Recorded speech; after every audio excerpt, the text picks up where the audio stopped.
Welcome back to the ChessGoals YouTube channel. I'm on day one of my new study plan, and what I'm doing is I'm starting out with my openings, trying to work through my openings, get them sharp again, make sure I feel confident when it comes to my over-the-board games and I know what I want to play, and I don't spend a lot of time on the clock in the first 10 to 12 moves. And speaking of study plans, right now our study plans are 25% off on the website if you're interested. So check out the link in the description below. All right, in today's video, we're going to go through some nuances of Chapter 1 from the ChessGoals Caro-Kann course. So that begins with D5, E5, C5. This is the advanced variation. When we play C5, it's called the Botvinnik-Karls defense. And after C3, this is what gets us into Chapter 1 of the Caro-Kann course. So now we recommend knight to C6. In this video, we're going to focus specifically on the move F4. This is the third most popular move at the club level, and it's played about 10% of the time from this position at the club level. And when you look at this pawn on F4, it looks a little bit intimidating, right? White has this massive pawn chain in the center. But what happens is this pawn on F4 actually creates some weaknesses on these dark squares. So for example, this diagonal that I'm highlighting, it also creates some weaknesses on the light squares because this F4 pawn kind of allows an outpost on F5, maybe for our knight later, and also it allows a piece to go to G4, probably our bishop, and it can as easily be kicked by, for example, pawn to F3. So F4 is a bit of a mistake, even though it's played 10% of the time in this position. And now I'm going to show you kind of some of the nuances in this position and how we're going to play it going forward. So C takes D4 is our recommendation. The reason for this is we want to cement a weak white pawn on D4. So white could not capture back with the queen there because we had the knight defending. They have to play C takes D4. Now we play bishop F5, and we want to go E6 next. So we got that bishop outside of this pawn chain. It's usually what we aim for in the Caro-Kann. And here we're going to look at knight to C3 and knight to F3. The most popular move is knight to F3. So let's begin with knight to C3 first, and then we'll get back to the main line. E6, knight to F3, and this can transpose. So if white plays knight to F3 and then knight to C3, we get this same position. Now our recommendation is rook to C8. This is one I think that's a little bit hard for players to understand. Why don't we develop over here on the king side, try to get our king to safety? The reason why is rook to C8 is a very flexible move. If we played knight h6 first, there are some cases where we would like to play h5 prior to knight to h6, and we lose that option. So that's how you can remember this move. White has not played bishop to d3, attacking our bishop, so we don't have to rush into knight to h6. We know this rook is always going to be good on c8 in these lines. It's an open file. This is where the rook wants to be long term. Let's hold off on knight to h6 here. So now bishop to d3 by white, and here we play knight to h6. Right, so our bishop is attacked. We don't want to double our pawns, so we defend it with the h6 knight. And what our plan is coming up is bishop to g4 followed by knight to f5. We're going to have a pin on the f3 knight, which was helping to defend the d4 pawn, and our knight on f5 puts a second attacker. Some bad arrows there. The knight on f5 puts a second attacker on the d4 pawn. Right, so we're going to apply maximum pressure on d4. That's the idea in this line. Now white will castle most likely. And at this point, I think there's two tempting moves here. Queen to b6 and bishop to g4. Bishop to g4 is the stronger move, and that's recommended in the course. But let's look at queen to b6 and why this move isn't quite as good as bishop to g4. And this is a line that's kind of gotten me hung up before in Chessable. That's why I wanted to make a video on this, because I'm sure if I'm getting hung up, there's probably other players that have these same questions. So queen to b6, we're trying to win this pawn on d4. The best move for white is king to h1. And now let's say we go with the standard plan, bishop to g4. This is actually a mistake, and I'll show you why. White can play h3, kicking the bishop, and when we capture, rook takes f3. At first glance, it looks like, hey, we're winning this pawn on d4. This should be a good line for us, right? Knight takes d4 is a blunder due to bishop to e3, pinning that knight to the queen. We're actually in a losing position there. What about queen takes d4? This is also good for white. Maybe not quite losing for us, but it's a very good advantage for white. Knight to b5 can be played, hitting our queen. When the queen retreats, this bishop can come out, also hitting our queen, and it attacks the a7 pawn. We see a double attack, knight and bishop on a7. So let's say we try to defend that pawn. Queen to a5, keeping it defended twice. Now white can play rook to c1, pinning this c6 knight to our rook. And again, knight takes a7 as a threat. Knight to d6 check is also a nice threat, removing our strong bishop on f8 that helps guard our king side. In this position, white has a pretty significant advantage. So I think the way that you guys can remember this move order when you have this occur in your games is to think about, okay, if I play the early queen to b6 and white plays h3, do I safely win the pawn? Or does white get so much development that they have more than a pawn worth of compensation, right? Because we had the advantage prior to playing queen to b6, and right now white has the advantage. Stockfish says white is up 1.5 points, even though they're down a pawn. So that means they have like 2.5 points worth of compensation. That's almost a full piece of mobility, development, and attack. We don't want to give white all of that. Okay, so let's go back to move 10 castling. Now we'll look at the recommended line, bishop to g4. This does threaten to take on d4 right away. So now knight to e2 is the most popular move by white, defending this d pawn in extra time. And here we can play knight to f5. And we get our full setup now, right? We have both knights attacking d4, and we have our bishop ready to remove one of the defenders of d4. So now h3 by white. We have bishop takes f3, removing that defender of d4. And now we can secure the pawn. And after white takes, we take back. Look at this important tempo we get on the rook. White has to take the time to move this rook again.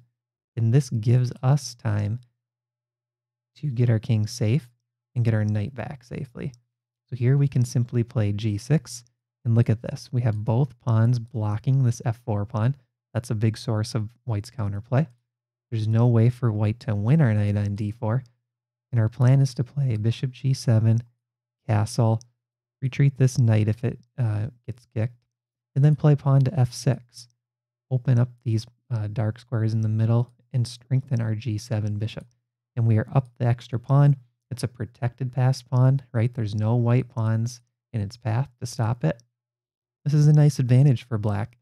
And white wasn't able to get all of that counterplay and all that mobility in compensation for that one pawn. So that's how to remember it.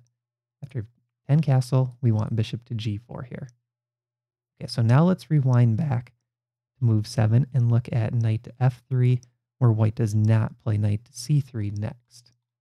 So here we recommend e6 again, keeping consistent. And we would like to play rook to c8, knight h6, bishop g4, knight f5. Same sort of setup. Bishop to d3 by white. Keep in mind, if white played knight to c3 there, that's what we just looked at, but the knight moves were reversed for white.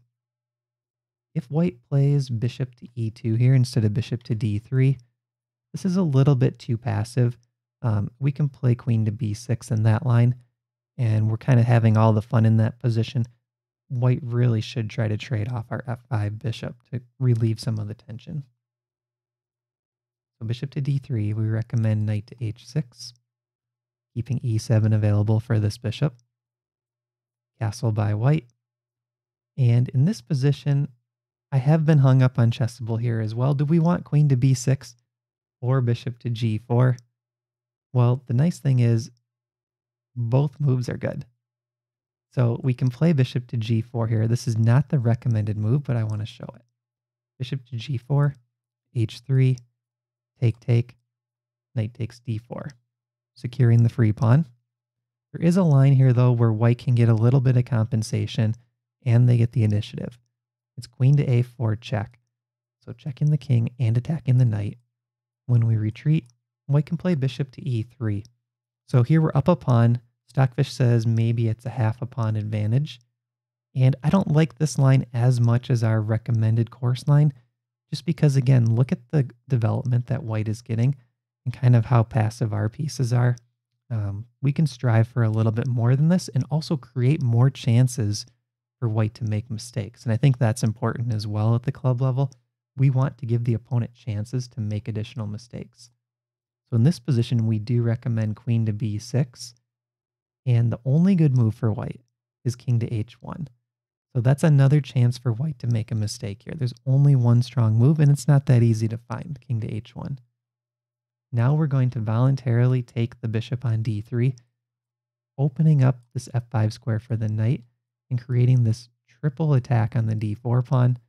It's only defended twice currently, and this bishop is tied down to b2. So now white will play rook to d1 most likely to put a third defender on d4. And at this point we have rook to c8 with dual threats. We're threatening knight to b4 followed by knight to c2. The rook in the corner is trapped. And we're also looking at knight takes d4, utilizing this kind of discovered attack on the c1 bishop. So white's got two threats here to think about. It's a very tough position. And the only good move is knight to c3. So again, we got sort of this only move scenario where white has to really calculate to not make a mistake. And we'll just kind of show what can happen after this. We'll go a couple moves deeper. Knight to b4, kicking the queen. And when the queen retreats, now we get that h5 move that I talked about a bit earlier. What we're going to do here is push this h-pawn up the board and create kingside weaknesses, right? So if white plays pawn to h3, for example, that's going to open up the g3 square for our knight. And if white doesn't play pawn to h3, our pawn could come up to h3, forcing g3, and then we see these light squares are getting weaker on the white king. So this h-pawn push is a really nice idea to attack the white kingside structure. Another plan that we can go for here is queen to a6, offering this queen trade. That's a good queen trade for us because in this endgame, we really have no weaknesses. White has this weak pawn on d4. It's the weakest pawn on the board. And they have the bad bishop on c1. Our bishop on f8 is a good bishop. It's the opposite color of our pawn chain. And we have a really strong knight outpost on f5. We have this potential kingside annoyance with h4, h3 coming. We have the strong knight on b4. So queen trade is perfectly fine here. Our queen's not really adding to the kingside attack. That's another way to play it. So we got the h-pawn coming up the board. We have the queen trade offer. Queenside pawn expansion could be coming up. We could also play bishop to e7, followed by f6 if the queens are off the board, trying to chip away a little bit in the center. There's a lot of play here for black, and we have a nice advantage. So this all comes from the ChessGoals Caro-Kann course. There's a link in the description below. We also have a Caro-Kann playlist, which will link up above, put a little video link. And coming very soon, Coach JD and I have a ChessGoals Caro-Kann games course coming out, where we're going to go through 4 games per chapter of the Caro-Kann course. So that's 36 games. You get full PGN analysis of those games and videos included. So that's going to be a separate course that's coming out soon. So stay tuned for that.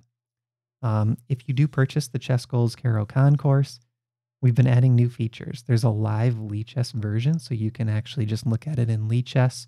We also have access to a YouTube version of the course with timestamps for all 10 lines of each chapter. So you can very easily just click around the lines. We have instructions on how to upload it to Chessable. You upload it in ChessBase, Lichess, chess.com. And it's free lifetime updates. So as we update things in the course, you get access to that. And you also get access to our Discord server, which is a private server. And we talk about Caro-Kann course, chess improvement, really anything you can think of. It's a great community. So hopefully you guys check out that course. Link in the description below. Make sure to like and subscribe to the YouTube channel. And as I'm working on my study plan, I'm going to make more videos like this, talking about things that I encounter while studying. Thanks for watching, and I'll see you in the next video.